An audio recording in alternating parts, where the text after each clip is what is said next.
दुरानी साहब, कहीं से मफाहमत वाली हवा नहीं दिखाई दे रही, ना ही कोई ऐसी आवाज़ सुनाई दे रही है। रोज़मर्रा की बुनियाद के ऊपर कहीं कहा जाता है कि डायलॉग्स हो रहे हैं, कहीं कहा जाता है कि नहीं वो तो रास्ता ही बंद है। रास्ता कौन सा खुला हुआ है और उस रास्ते की अगली मंजिल कौन सी है? देखिए जनाब, बिस्मिल्लाहिर्रहमानिर्रहीम। देखिए, रास्ता जो खुला हुआ है ना, वो बिल्कुल जो सबसे बड़ा दरवाजा है वो खुला हुआ है, और वो अवाम का दरवाजा है, खुला हुआ है।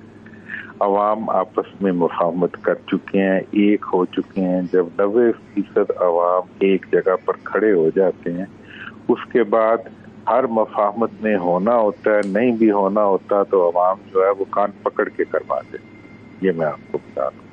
दूसरी बात जो इस वक्त मैं मुफाहमत देख रहा हूँ और वो मुझे बिल्कुल नजर आ रही है, वो मुफाहमत उन तमाम सियासी कुव्वतों की और अवाम की होगी जो हुकूमत में शामिल, और बहुत जल्द आप देखेंगे कि हुकूमत में शामिल, हुकूमत से बाहर अपोजिशन में बैठी हुई तमाम पार्टी जो वो पार्लियामेंट के अंदर हैं या बाहर हैं, वो सब अपने अवाम के साथ खड़ी हो जाएंगी और यकजान होंगी उनके साथ, और ये सब मिलके पाकिस्तान की रोशन मुस्तकबिल के लिए काम करेंगे। और इस वक्त के जो लूट मार और लुटेरे जो हुक्मरान और उनके खानदान हैं, उनसे जब निजात पाएंगे तो तभी बिजली, चूंकि मैंने तो हमेशा कहा है कि बिजली चोर ही इलेक्शन चोर है, या इलेक्शन चोर ही बिजली चोर है।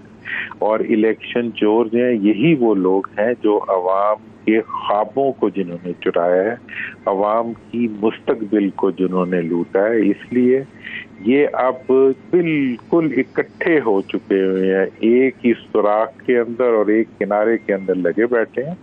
अब अवाम के जोर पे पूरे मुल्क की सियासत इकट्ठी होगी और इनके खिलाफ सीना सपर आपको नजर आएगी। अच्छा दुरानी साहब, एक धरना हुआ जिस धरने के मतलब कहा जा रहा था ये धरना जो है बड़ा पावरफुल धरना है और ये हुकूमत को ले डूबेगा, लेकिन वो धरना होम्योपैथिक धरना बन गया। और रात को आपने भी सुना होगा उस धरने के मुतालबात जो हैं उसके हवाले से लियाकत बलोच साहब ने एक ऐलान किया। आप क्या समझते हैं कि ये ऐलान पुरउम्मीद ऐलान है, यकीनी ऐलान है, या धरने वालों के साथ धरना हो गया? देखें जी, ये ऐलानात जो हैं सिर्फ एक सूरत में उम्मीद का जरिया बन सकते हैं, जब इन ऐलानात पे दस्तखत करने वाली दूसरी पार्टी फारिग हो जाए। दूसरी पार्टी जब तक फारिग हो जाए, अच्छा। जब तक ये हुक्मरान बैठे हुए हैं, ये तमाम मुआहदे जो हैं ये रद्दी की टोकरी में जाते हैं। जो इधर वाली पार्टी थी वो यकीनन खलूस से निकली होगी, इतनी गर्मी में बैठे रहे उन्होंने, इतनी, और कोई मतलब क्या उनको क्या उसमें से लेना था और क्या देना था। लेकिन जो दुरानी साहब यहीं पे थोड़ा सा, दुरानी साहब यहीं पे मैं जानना चाहूंगा, बैठे रहे या बिठाया? बिठा के भी क्या कर, देखें ना जी, अभी एक तरफ तो आप ये देखें इसकी साइंस को समझें। ये जो धरना है और ये जो बिजली का इश्यू खड़ा हुआ है, ये आप मेरी बात, मैं थोड़ा सा जरा उलझी हुई बातें करता हूँ, उसके लिए मुझे आप माफी देंगे, कि ये धरना जो है और ये जो बिजली का इश्यू है, ये हकीकत में इन हमारे वो कौन साहब हैं जो बिजनेसमैन है लाहौर के, जो इस इश्यू को लेके चल रहे हैं, क्या नाम है उनका, गौहर एजाज फाकी वजीर गौहर एजाज साहब ने कल जिस खूबसूरती से ये पूरा केस बिल्ड किया है, ये इस चीज की निशानदेही कर रहा है कि इस वक्त मुल्क की जो है वो सीना सपर हो चुकी है माफिया के खिलाफ।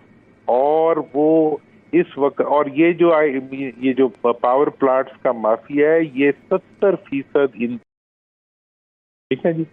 ये जो धरने आप खत्म हो रहे हैं और आपको मायूसी हो रही है, मैं कहता हूं इससे बड़े बड़े धरने दोबारा लग जाएंगे, और ये धरने जो है ये उस वक्त तक नहीं उठेंगे सारे धरने जब तक इनका धड़म तख्ता नहीं हो जाएगा।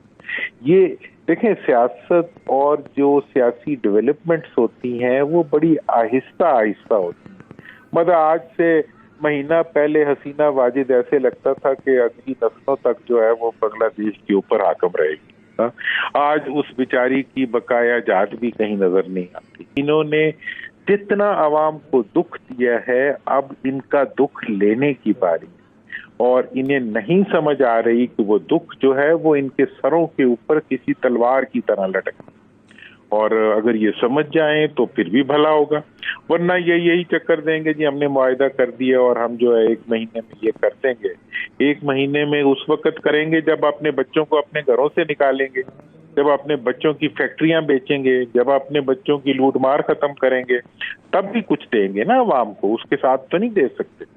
तो इसलिए ये एक खत्म हुई हुई कहानी है, ये किस्सा पारीना है और इस वक्त हकीकत है, लेकिन मुझे नजर आ रहा है कि कल ये हकीकत नहीं।